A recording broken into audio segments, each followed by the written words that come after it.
स्वागत है दोस्तों आप सभी का फिर से एक नए वीडियो में। दोस्तों आज का ये वीडियो दोस्तों जैकबोर्ड के दोस्तों क्लास 10th के सभी विद्यार्थी के लिए बहुत ही मोस्ट इंपोर्टेंट वीडियो रहने वाला है, ठीक है। क्योंकि दोस्तों आज की इस वीडियो में हम लोग जो है क्लास 10th का साइंस सब्जेक्ट यानी कि दोस्तों विज्ञान का जो आज यानी कि आपका 4 नवंबर का जो वीकली टेस्ट होने वाला है उसका दोस्तों हम लोग जो है ऑफिशियल क्वेश्चंस को सॉल्व करेंगे, ठीक है। यानी कि वीकली टेस्ट क्वेश्चंस पेपर को सॉल्व करने वाले हैं। तो आप दोस्तों वीडियो को अंत तक देखिएगा और इसका बाद आपका जो 40 में 40 नंबर जो है पक्का होने वाला है।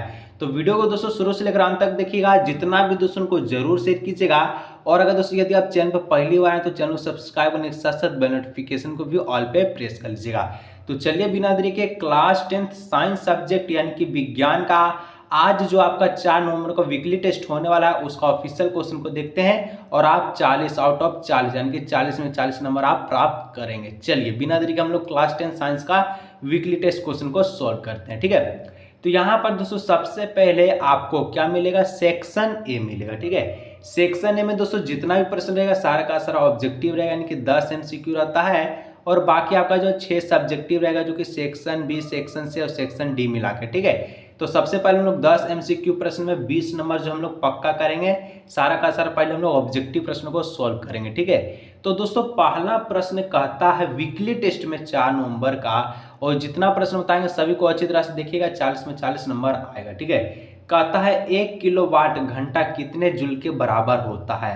ध्यान से पूछा, सुनिए क्या बोला है, 1 किलोवाट ए के 1 kWh 1 किलोवाट घंटा कितने जूल के बराबर होता है। तो दोस्तों हम लोग जानते हैं, क्या जानते हैं कि 1 किलोवाट जो घंटा है ये 3.6 इंटू 10 का पावर 6 जूल के क्या होता है, बराबर होता है, ठीक है।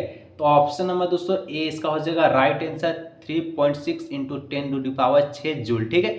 देखिए बी ऑप्शन में 36 लिखा लेकिन ये गलत होगा, ठीक है। ऑप्शन नंबर ए हो जाएगा इसका राइट आंसर, जो बताएंगे उसी को टिक करके आइएगा। चलिए नेक्स्ट दोस्तों 2 नंबर कहता है 2 चालक तार जिनके पदार्थ हैं, लंबाई है तथा व्यास समान है, किसी विद्युत परिपथ में पहले श्रेणी क्रम में और पार्श्व क्रम में संयोजित किए जाते हैं। तो श्रेणी क्रम और पार्श्व संयोजन में उत्पन्न, ठीक है, ऊष्माओं का अनुपात क्या होगा, क्या 1:2 होगा या 2:1 या फिर 1:4 या फिर 4:1। तो देखिए 2 चालक जो तार है जिनके पदार्थ लंबाई का जो व्यास है दोस्तों समान है तथा किसी विद्युत परिपथ पहले श्रेणी क्रम और पार्श्व क्रम में संयोजित किया जाता है। तो श्रेणी क्रम और पार्श्व संयोजन में ऊष्माओं का जो अनुपात होगा वो 1:4 यानी कि 1:4 के अनुपात में होगा।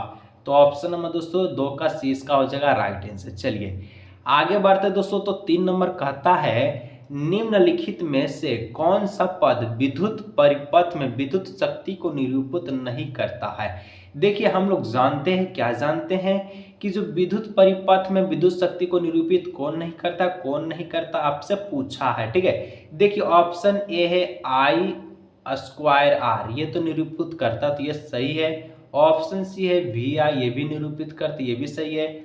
ऑप्शन डी है V²/R, ये भी निरूपित करता, तो ये भी सही है। लेकिन ऑप्शन बी जो है दिख रहा है IR², ये दोस्तों आपका जो है विद्युत परिपथ में विद्युत शक्ति को निरूपित नहीं करता, ठीक है, यानी कि निरूपित नहीं करता।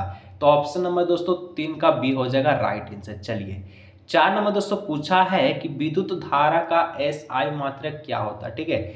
विद्युत धारा का SI मात्रक क्या होता है, हम लोग जानते हैं, क्या जानते हैं कि विद्युत धारा जिसको I से इंडिकेट करते हैं तो इसका SI मात्रक क्या होता है। तो इसका जो SI मात्रक होता है एम्पियर होता है, ठीक है, जिसको A से इंडिकेट करते हैं, क्या होता है, एम्पियर। तो ऑप्शन नंबर सी हो जाएगा विद्युत धारा का SI मात्रक एम्पियर होता है। चलिए आगे दोस्तों 5 नंबर आपसे पूछा गया है 1 ओम, 2 ओम और 3 ओम के तीनों प्रतिरोधों को श्रेणी क्रम में जोड़ने पर समतुल्य प्रतिरोध होगा। यदि आपके पास 1 ओम, ओम को दोस्तों इस प्रकार से लिखते हैं, सिंबल उसका होता है, ठीक है, और आपका 2 ओम है तो 2 ओम लिख दीजिए, प्लस 3 ओम है तो 3 ओम। कैसे बोला, श्रेणी क्रम में, श्रेणी क्रम में बोला इसलिए हम लोग दोस्तों यहाँ पर जो आपका क्या किया, प्लस का साइन दिए हैं, ठीक है। तो यहाँ पर तीनों को जोड़ लीजिए, 1 2 3 हो गया, 3 3 6 यानी कि 6 ओम ये प्राप्त करेगा। तो 1 ओम, 2 ओम और 3 ओम को तीनों प्रतिरोधों को श्रेणी क्रम में जोड़ेंगे तो हमको कितना ओम प्राप्त होगा, तो 6 ओम प्राप्त होगा। तो ऑप्शन नंबर दोस्तों डी हो जाएगा, 6 ओम प्राप्त होगा, तो 6 ऑप्शन इसका यानी कि ऑप्शन नंबर डी हो जाएगा राइट आंसर। चलिए आगे बढ़ते दोस्तों, तो 6 नंबर कहता है कि किसी चालक का प्रतिरोध किन कारकों पर निर्भर करता है। तो किसी चालक का प्रतिरोध दोस्तों ये किन कारकों पर निर्भर करता है, तो चालक की लंबाई पर निर्भर करता है, अनुप्रस्थ काट के क्षेत्रफल पर निर्भर करता है, पदार्थ की प्रकृति पर निर्भर करता है, यानी कि ऑप्शन नंबर डी हो जाएगा सभी पे निर्भर करता है। ठीक है, चलिए आगे दोस्तों 7 नंबर आपसे पूछा गया है, ओम के नियम के अनुसार किसी चालक के सिरों के बीच का विभवांतर उसमें प्रभावित विद्युत धारा के होते हैं। हम आपको बताए थे ओम के नियम के अनुसार, ओम का नियम क्या कहता है कि जो विद्युत में आपका जो ओम के नियम है, किसी चालक के सिरों का जो विभवांतर इनके भी ये विद्युत जो प्रभाव विद्युत धारा जो प्रभाव होता है क्या होता है, तो समानुपाती होता है, यानी कि भी समानुपाती आई।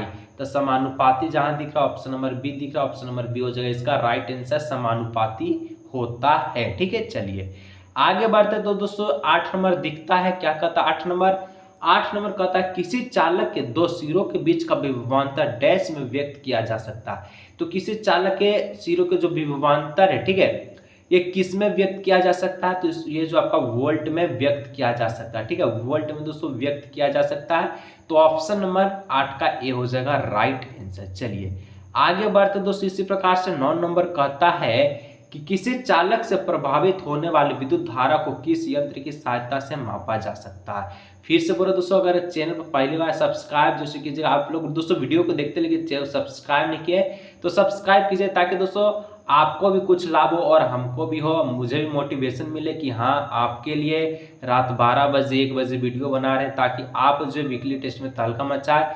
ये सिर्फ वीकली टेस्ट का तहलका नहीं दोस्तों, आपको फाइनल एग्जाम में तहलका मचाना है, तो दोस्तों चैनल को सब्सक्राइब जैसे कीजिए। ठीक है, फाइनल में भी दोस्तों बहुत ही अच्छी तरह से तहलका हम लोग मचाएंगे, तो चैनल सब्सक्राइब जैसे कीजिएगा। चलिए तो 9 नंबर क्या बोला कि किसी चालक से प्रभावित होने वाली विद्युत धारा को किस यंत्र के द्वारा मापते हैं। तब विद्युत धारा यानी कि विद्युत धारा को दोस्तों हम लोग जो किस यंत्र के द्वारा मापते हैं, तो आमीटर के द्वारा मापते हैं। ठीक है, तो ऑप्शन नंबर हो जाएगा दोस्तों आमीटर, ऑप्शन नंबर 20 का हो जाएगा राइट आंसर। चलिए आखिरी दोस्तों आपका जो 10 नंबर जो आपका एमसीक्यू यानी कि ऑब्जेक्टिव का लास्ट क्वेश्चन है, इस प्रकार से 20 नंबर आपका पक्का। ठीक है, कहता प्रतिरोध का एसआई मात्रक होता है। तो प्रतिरोध का एसआई मात्रक क्या होता है, तो ओम होता है, इस प्रकार का सिंबल।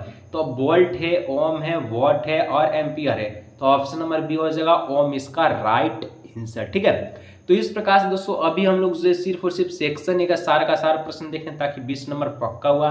बाकी 20 नंबर दोस्तों आपका section B, section C, section D को मिलाकर होगा।